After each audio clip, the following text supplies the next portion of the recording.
Голем дел од празниците си имаат свои предвестници кои што ги најавуваат.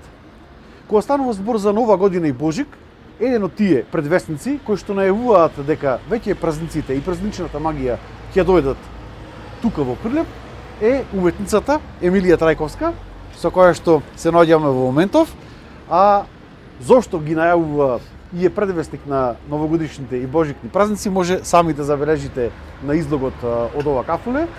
Здраво, Емилија. Здраво, Даре, како си? Ние сме одлично, како што кажав, кога човек ќе те забележи во Прилеп дека веќе започнуваш да ги црташ излозите низ старата чаршија, погостителските објекти, бутиците и така натаму, веќе се знае дека доаѓа она новогодишна макија.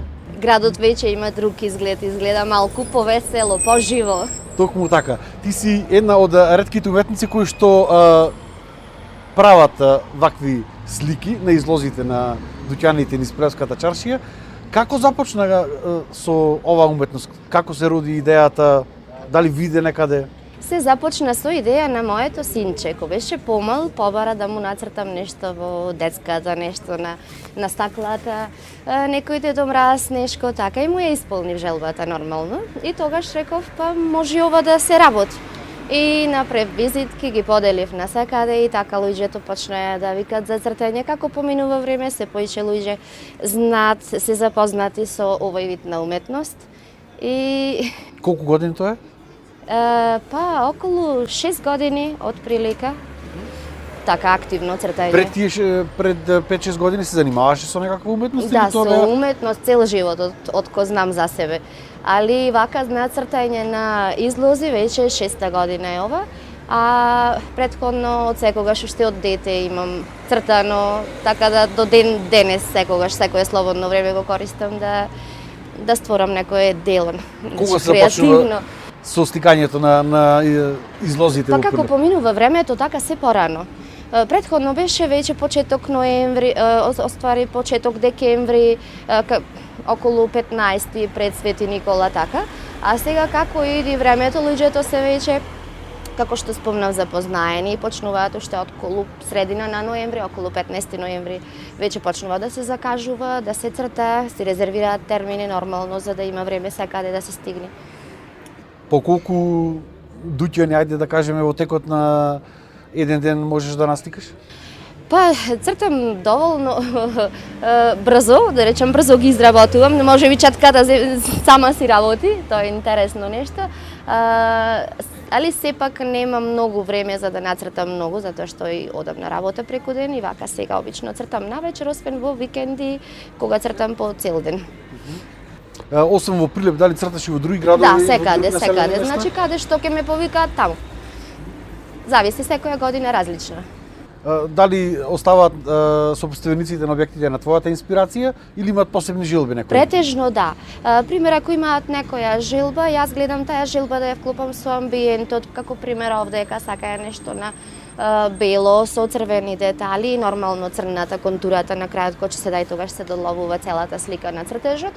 Ама кога оставаат на мене, тогаш најдобро излегува, затоа што јас гледам што би одговарало спрема местото каде што се најдуваме. Точно, дали да биде нешто поелегантно, дали да биде нешто поразиграно или доколку е бутик, гледаме нешто детско да нацртаме весело, снешковци, некои вилењаци, така тие ми се омилени.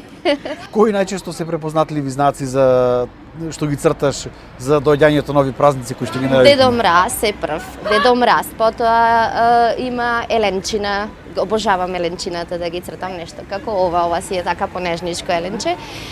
Потоа има снешковци, снеголките обавезно, елките се тука, та снежна идила, кујчарчина, некаде се како цел град се прави, некаде само како планина со дрвја, се цртат и зајачина, лисици, значи се што може да замислат, што би посакале, се може да се Како вид на боја се употребува за настакло? Треба посебна вид на боја? Акрилна врз база на вода, значи лесно се чисти. Не е никаква филозофија, значи само жилба, доволно е да имаш, дарба, нормално, без тоа никаде, и да сакаш да стоиш надвор на ладно. Во Прилеп имаш конкуренција вака што црта? Па има и други што цртаат, да, али за сите има работа. Да, токму така, сите сакаат да ја добијат празничната магија. Така, Како што кажа, црташ и во други градови. Кој бил најголемиот излог што ги имаш нацртано до сега? На такава површина? Најголемиот излог во Маврово, еден хотел, беше доста голем ресторанот и таму беше многу добро исцртано, така ми остана некако посебно. Таму ги имаше различни диви животни, да речам, од зајачина до срнчина, до имаше лисици, значи различни. И така беше многу спрема амбиентот, многу снег, значи ги покриваше од прилика ака до пола прозорите. И самиот амбиент, самиот снег, местото кај што се најдуваше, баш тоа е тоа, нас овде сега ни фали снег. Се надеваме дека ќе го имаме за празниците. Да, јас се надевам. Кажи ми, освен сликање на стакло, дали сликаш и на друг вид на предмети? Да, доста често изработувам и мурали, односно сликање на ѕид, исто со акрилни бои, потоа со акрилни исто слики на платно, изработувам и портрети, и сето тоа се работи нормално. Муралот се работи на лице место, тоа е езид, сликите, портретите ги работам дома, потоа се праќаат по карго доколку се нарачани од друго место, урамени. Почнав да цртам и блузи со текстилни бои, така да нареден пат може со некоја блузичка нацртана да видиме. Може. Што најчесто како мурали имаш нацртано? Најчесто детски ликови, односно оние што се од цртаните ликови, ги бараат по игротеки доста, по ресторани, кафичи каде што има простор за дечиња да се играат, во детски соби, најчесто таа тема. Каде може да те најдат оние што сакаат тебе да порачаат некаква слика, мурал? Да, имам Facebook страна, Instagram страна. На Facebook е портрети и уметнички слики, а на Instagram е ателје Ема. Емилија, ти благодарам за разговорот. Гледачите имаат можност да погледнат како изгледа сето цртање на изложите додека разговаравме. Еве за крај би сакал да ги запознам сите оние што го гледаат ова интервју дека ти си инструктор по возење за Б категорија. Кажи ми, оној стереотип, возачи кои се подобри, мажите или жените? Нема некое правило. Значи нема правило, има многу добри жени шофери, да ги речеме по наши шофери, има исто и мажи. Значи, како кажано она, или те бидува, или не те бидува, или имаш рефлекс и чувство, или немаш.